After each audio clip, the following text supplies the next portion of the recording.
যে ব্যক্তি মাগরিবের নামাজের পরে প্রতিদিন সূরা ওয়াকিয়া তেলাওয়াত করবে, আল্লাহ তাআলা সূরা ওয়াকিয়ার বরকতে তাকে রিজিকের সংকটতা থেকে মুক্ত দান করবেন। এবং যে ব্যক্তি প্রতিনিয়ত এই সূরা ওয়াকিয়া তেলাওয়াত করবে, আমল করবে, তার রিজিকের দায়িত্ব আল্লাহ তাআলা নিজেই নিয়ে নেন। প্রিয় ভাইয়েরা, আমরা সকলেই রিজিকের প্রেশানিতে থাকি।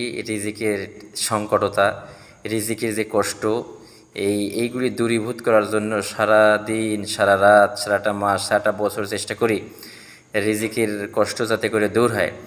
তো আল্লাহ পাকের কোরআনের মধ্যে কতগুলি বরকত রয়েছে, সেই বরকতের দিকে যদি আমরা একটু লক্ষ্য করতে পারি, আমল করি, তাহলে আল্লাহ পাক আমাদেরকে কোরআনের বরকতময় করবেন। তাই সকলকে বলবো, যেহেতু আমরা যারা মানুষ তারা সকল সময় প্রেশানিতে থাকি রিজিকের, তো রিজিকের প্রেশানি থেকে আল্লাহ পাক মুক্ত দান করবেন। সেই মুক্ত আমরা সকলে পেতে চাই, ইনশাআল্লাহ সকলে পেতে চাই।